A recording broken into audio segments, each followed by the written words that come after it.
Hello. One of the biggest issues with teenagers and young adults is underage drinking. Subsequently, this can lead to binge drinking and other various health issues that are both short-term and long-term. Reported by the National Survey on Drug Use and Health, they call it a nationwide epidemic for ages of 18 to 24 for the amount of drinking that's consumed. So it doesn't just affect teenagers or young adults, but it's truly affecting that larger age group right there. There's responsibilities that are on our end to kind of hold up the laws and social discrepancies and other forms of respect for the overall drink. For example, the old fashioned, which I'll craft later, will be the kind of demonstration for here.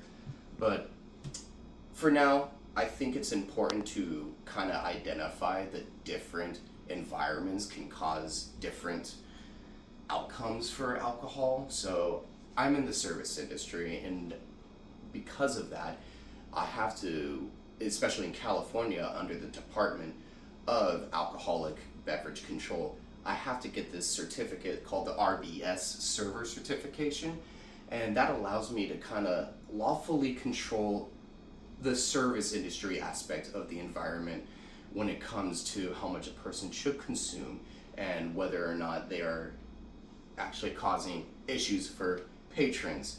And also on the server's side, we kind of have more of the ability to control your keys so you're not drinking and driving. And trust me, there's a lot of mom and pop shops out there, bar wise. Just ask them, if you go leave your car overnight, it won't get towed. There's a lot of places that are absolutely down for that, and they'll, make sure your vehicle stays safe, at least not getting towed. The other environment is the college house parties that kind of are definitely unregulated, so it's harder to govern. And from that, there is the Substance Abuse and Mental Health Service Administration. They actually posted in 2019 that between the ages of 18 to 25, 3.3 million people drove drunk, and they were willing to admit that too. And amongst those groups between the ages of 18 to 22, there's a higher percentage of those people being women other than the men. So with that, it makes you feel there's a lot of peer pressure, and there kind of can be, especially if it's a college city. You have fraternities, sororities, the hazing kind of brings up the binge drinking aspect, but it's not just the peer pressure that exists within college students. There's peer pressure in our industry too. And the biggest problem that I see that correlate between both sides is drinking and driving. And it is so easy to do. Mothers Against Mad Driving, a terrific program that actually educates middle schools and high school people on various situations that can be caught into, drinking and driving. They released a statistic in 2022 saying every 85 seconds, someone is either killed or injured due to alcohol. So kind of puts a heavy heart on you when you think about that statistic, because it could affect any of us, and it most likely either has or it will. Hopefully not you directly, but at least you could kind of be there for the moment if it does. The other situation is the health aspect. If you think of the extreme side of things, there's cirrhosis of the liver. I've lost a great friend and my cousin who both died before they were age of 40. But on the lesser side of things, you have, impairment of judgment, bad memory, there may be instability of your emotions, and possibly a criminal record, judging on, the situation. So there's a lot of statistics, data that will always outweigh the pros for alcohol. Nonetheless, it's our job, especially in the industry, to create a fine balance and to really provide responsibly how to party well. Because honestly, I'm not trying to deter everyone from it, because you have international superstar and bar consultant John Tafford, who believes in that simple little philosophy. Actually, since his 2011 debut for his hit TV show series Bar Rescue, he's followed the philosophy of applying change through a binge drinking failure of a bar and turning them into an absolute, like, respected, well-established, successful restaurant. And he has one motto: it's no excuses.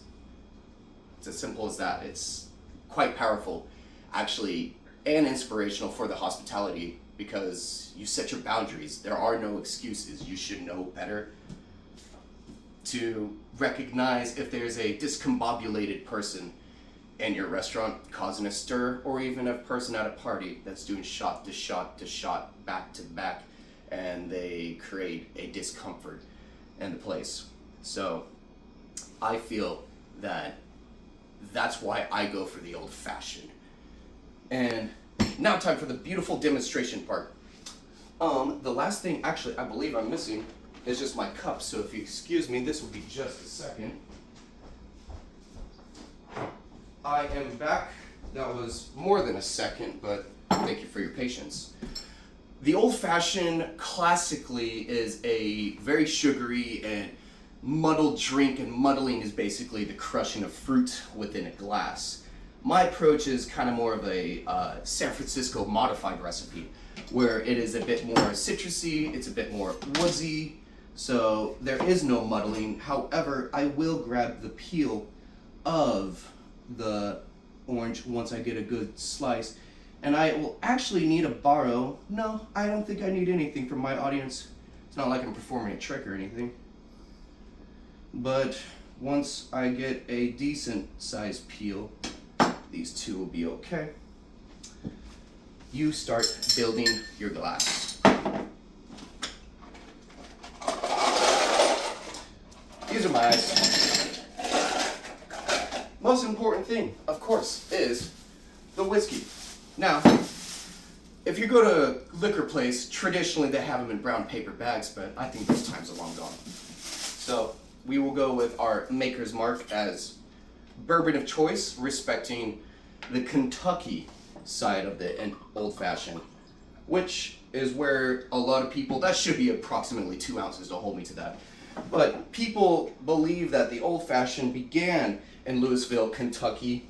That's Angostura bitters, and of course this is Angostura bitters orange essence. It's essentially like essential oils that's edible, is the best way I could describe that. And then the last thing I need actually is my simple syrup.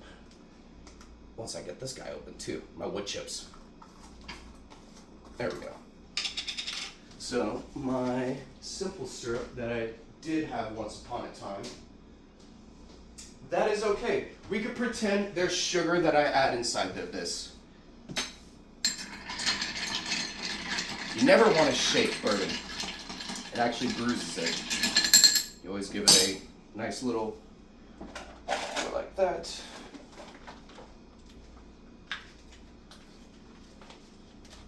This will be our fancy ice.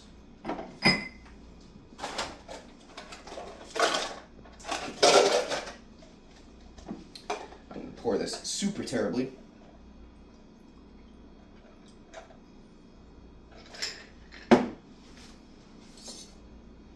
Give a little bit of a orange essence to it, and then of course the favorite part, the part that most customers actually like to pay for, and that is the wood chip part, which of course adds this, sorry, torch is sticky, adds this beautiful aroma of the old fashioned. So that's pretty much my recipe for this classic dish. And good cocktail. Very strong and also elegant. So it kind of covers both means of, you know, not being a necessarily weak drink. Obviously, in conclusion, through this smoke, we could learn that through the correct education on alcohol, we can manage it better, and kind of, you know, it takes experience to make your experience even better. So even if you don't drink and this isn't part of your life, I would suggest you understand a little bit of the nature of the beast, because there may be a family member or even a friend who may need your help at the correct time and you wouldn't know it. So lastly, advice from your Advice from your local neighborhood friendly bartender: drink responsibly, and please don't get a DUI. Call an Uber. It's thousands of dollars cheaper, I guarantee.